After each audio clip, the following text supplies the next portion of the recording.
Very much, Betsy.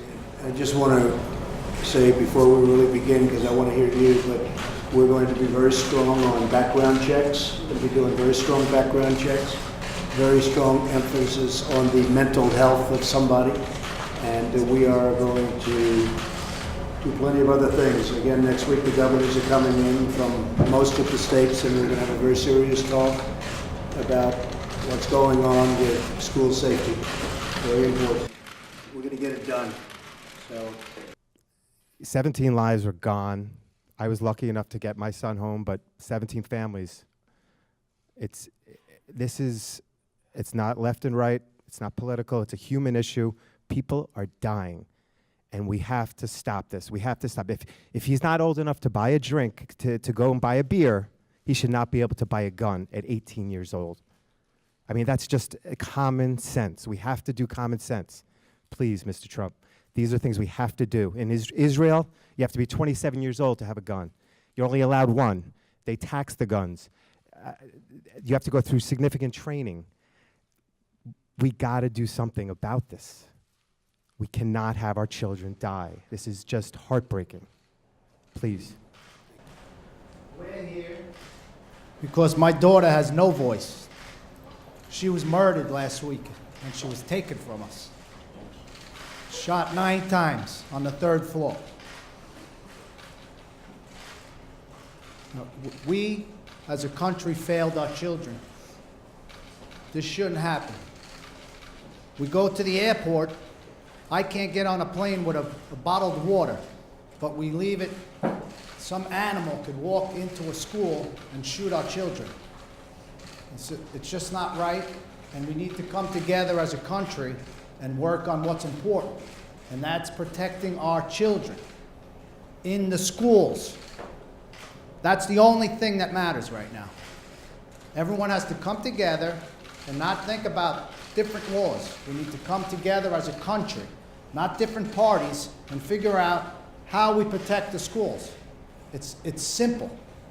It's not difficult. We protect airports, we protect concerts, stadiums, embassies, the Department of Education that I walked in today that has a security guard in the elevator. How do you think that makes me feel? In the elevator, they got a security guard. I'm very angry that this happened because it keeps happening. 9/11 happened once and they fixed everything. How many schools, how many children have to get shot? It stops here with this administration and me. I'm not gonna sleep until it's fixed. And Mr. President, we're gonna fix it. Because I'm gonna fix it. I'm not gonna rest. And look, my boys need to live with this. I want to see everyone. You guys look at this. Me, I'm a man, but to see your children go through this, buried their sister. So that's what I keep saying this, because I want it to sink in, not forget about this. We can't forget about it. All these school shootings, it doesn't make sense. Fix it. It should have been one school shooting, and we should have fixed it. And I'm pissed, because my daughter I'm not going to see again. She's not here. She's not here. She's in North Lauderdale at whatever it is, King David Cemetery. That's where I go to see my kid now. And it stops. We all work together and come up with the right idea, and it's school safety. It's not about gun laws right now. That's another fight, another battle. Let's fix the schools, and then you guys can battle it out whatever you want. But we need our children safe. Monday, tomorrow, whatever day it is, your kids are going to go to school. You think everyone's kids are safe? I didn't think it was going to happen to me. If I knew that, I would have been at the school every day if I knew it was that dangerous. It's enough. Let's get together, work with the president, and fix the schools. That's it. No other discussions. Security, whatever we have to do. Get the right people, the consultants. These are our commodities, man. I'm never going to see my kid again. I want you all to know that. Never, ever will I see my kid. That's how I want it to sink in. It's eternity. my beautiful daughter I'm never going to see again. And it's simple. It's not, we could fix it. I don't understand. I turned 18 the day after. Woke up to the news that my best friend was gone. And I don't understand why I could still go in a store and buy a weapon of war, an AR. I was reading today that a person 20 years old walked into a store and bought an AR-15 in 5 minutes with an expired ID. How is it that easy to buy this type of weapon? How do we not stop this after Columbine, after Sandy Hook? I'm sitting with a mother that lost her son. It's still happening. In Australia, there was a shooting at a school in 1999. And, after that, they took a lot of ideas, they put legislation together, and they stopped it. Can anyone here guess how many shootings there have been in the schools since then in Australia? 0. This is not a difficult issue. You're absolutely right. There are solutions, and this administration has the ability to put them in place. And after Sandy Hook, they said we wouldn't let this happen again, and yet it has continued to happen for 5 years. And it's been a fight because everybody show up for photo ops. All the politicians show up to say, we're going to get it done. We're going to protect our kids. But just a couple weeks later, school shooting, just like we all hearing about all these experiences at Ballou Senior High School, kid gets shot in school. Dunbar, kid gets shot in school. In our schools, on their safe passageway home, their parks and recreations, extracurricular, our students have to be protected. Our students have to be protected. One local legislator asked me, how do you define students? How would a criminal define students? You would define them after you commit a crime against them. And one possible solution, which we discussed with Secretary DeVos over lunch, was if a tragedy strikes, can we wait for the first responders to get to the campus 4 or 5 or 6 or 7 minutes later? And one possible solution, which may not be very popular, would be to have people in the school, teachers, administrators, who have volunteered to have a firearm safely locked in the classroom, who are given training throughout the year. There are plenty of teachers that are already licensed to carry firearms. Have them raise their hands to volunteer for the training, and when something like this starts, the first responders are already on campus. And if it's not the teachers, you could have people that work on the campus. A custodian could be an undercover policeman. Someone who works in the library or the lunchroom could be an undercover policeman. He serves lunch every day, but he also has a firearm at the ready. A guidance counselor.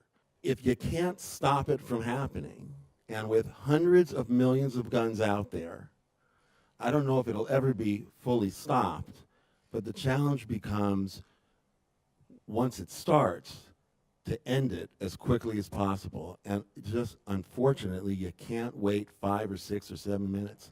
And what my daughter said earlier, that there are 32 states that have laws that require the schools to prepare for this.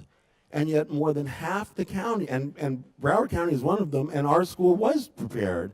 And thank God it was only 17 lives. But when more than half of the counties won't spend the money out of their budget for the training, even though the law says they should, it'll be that many more the next time. So between having the schools train for lockdowns and possibly having armed personnel, staff that are willing to do it, yeah, anonymously. I don't want the kids to know who have the firearms. I don't want the shooters to know who have the firearms. I don't want people walking around with firearms on their side. But when that alert goes off and they put the kids in the closets and they put the kids under the desks, then I want the teacher to open that safe, pull out that firearm, and be ready to do what needs to be done while you're waiting for the helicopters and the SWAT teams to come. And I will say again, background checks are going to be very strong. We need that. And then after we do that, when we see there's trouble, we have to nab them. You know, years ago we had mental hospitals, mental institutions. We had a lot of them, and a lot of them have closed. They've closed. Some people thought it was a stigma. Some people thought, frankly, it was, the legislators thought it was too expensive. Today, if you catch somebody, they don't know what to do with him. He hasn't committed the crime, but he may very well. And there's no mental institution, there's no place to bring him. An attack has lasted, on average, about 3 minutes. It takes 5 to 8 minutes for responders, for the police to come in. So the attack is over. If you had a teacher who was adept at firearms, they could very well end the attack very quickly. And the good thing about a suggestion like that, and we're going to be looking at it very strongly, and I think a lot of people are going to be opposed to it. I think a lot of people are going to like it. But the good thing is that you'll have a lot of people with that. You know, you can't have 100 security guards in Stoneman Douglas. That's a big school. It's a massive school with a lot of acreage to cover, a lot of floor area. And so that would be certainly a situation that is being discussed a lot by a lot of people. You'd have a lot of people that'd be armed, that'd be ready. They're professionals. They may be Marines that left the Marines, left the Army, left the Air Force, and they're very adept at doing that. You'd have a lot of them, and they'd be spread evenly throughout the school. So the other thing, I really believe that if these cowards knew that the school was, you know, well guarded from the standpoint of having pretty much professionals with great training, I think they wouldn't go into the school to start off with. I think it could very well solve your problem. So we'll be doing the background checks. We'll be doing a lot of different things, but we'll certainly be looking at ideas like that. Like, I will say, I'm against having a teacher with a gun in a building. Teachers are emotional. People are emotional. So I think that is a huge factor. One point on the mental health issue, and I think it's important to note that someone with a mental illness is highly unlikely to ever commit an act of violence. It's a very, very small percentage. What we're really dealing here is more with a lack of mental wellness. This is around anger and fear. And that's not something that you can diagnose and put in mental health hospitals. This is more about funding for mental health services to help these individuals that are at risk, especially when we think about suicide. Teen suicide. Suicide is the #2 killer of our children, as I understand right now, and a lot of these suicides are performed with firearms, which makes them, you know, unsavable. So the idea of mental health and being able to identify who's at risk, who is considering these issues, who's going into crisis, that is incredibly important. I appreciate the point on arming teachers. It's not personally something that I support. Rather than arm them with a firearm, I would rather arm them with the knowledge of how to prevent these acts from happening in the first place. How do you identify the kids in your class that are most at risk? And then, most importantly, within a school, how do we have a safety assessment program so that schools know how to deal with all these threats, have established protocols to deal with them, and get underneath the surface of what's going on in that child's life, find out why they're on this pathway behavior, and intervene. This is about prevention. There are some fabulous solutions being talked about today which still go to imminent danger. Let's talk about prevention. There is so much that we can do to help people before it reaches that point. And I urge you, please, stay focused on that as well. It is the gun, it's the person behind the gun, and it's about helping people before they ever reach that point. I fully respect all of our amendments, including the second. But in Maryland, they have proven that the Second Amendment does not protect these types of weapons. They have banned over 45 different kinds of assault weapons, including the AR. They have banned, they have limited magazine sizes. They have proven that it's not like we have to lose our Second Amendment. You know, the Second Amendment, I believe, was for defense. And I fully respect that, like I said. But these are not weapons of defense, these are weapons of war. And I still can't fathom that I'm myself am able to purchase one. I couldn't agree. I'm not here to debate, but I lost my sister. And like Mr. President said, if you could find 20% of maybe retired law enforcement officers or teachers who could go through discrete training to carry a firearm on this waist, it could have been a very different situation.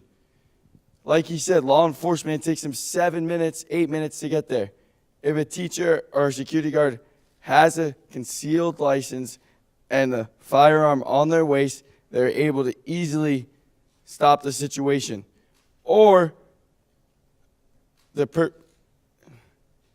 bad guy, I'll put it that way, would not even go near the school knowing that someone can fight back against him. Also, I believe that is insanity that they would even open the gates up 20 minutes before school ends. They're supposed to protect us and the children. So in the future, we need more security, we need more firearms on campus, we need better background checks, and we need to study more on mental health. And I want to thank everyone for their condolences, and that's my only argument. Thank you. Thank you. And my heart absolutely breaks for the families of Parkland. I have a sense of what you are going through now. I've been going through it for 5 years. This is my son, Daniel. He was 7 years old when he was shot to death in his first grade classroom in Sandy Hook Elementary School, just a little over 5 years ago. My wife, Jackie, could not be here today because she's a school teacher, and she takes that job seriously and sent me as the ambassador. Jackie is a career educator, and she will tell you she has spent over a decade in the Bronx. And she will tell you that school teachers have more than enough responsibilities right now than to have the awesome responsibility of lethal force to take a life. Thank you. Nobody wants to see a shootout in a school, and a deranged sociopath on his way to commit an act of murder in a school with the outcome, knowing the outcome is going to be suicide, is not going to care if there's somebody there with a gun. That's their plan anyway. I am going to build on what my friend and colleague, Nicole Hockley, said. We tried this legislative approach. I've been in this building before, many times, wringing our hands, pleading with legislators, what can we do? Until we finally said, we have to go home and do this ourselves. And we built something. Sandy Hook Promise has built something that works. We train students, and we train teachers, and we train educators with the tools how to recognize these people, and with the tools of how to intervene, and with the tools to get them to the help that they need before they pick up a gun or any other weapon and commit a horrible tragedy. It works. We don't charge for it. We're not asking for money. We've already stopped school shootings. We've already prevented suicides. We've already captured other social issues like bullying and cutting. We know that it works. We have a solution right here. We're asking for you to please help. We need to do this nationally now. Thank you. Thank you.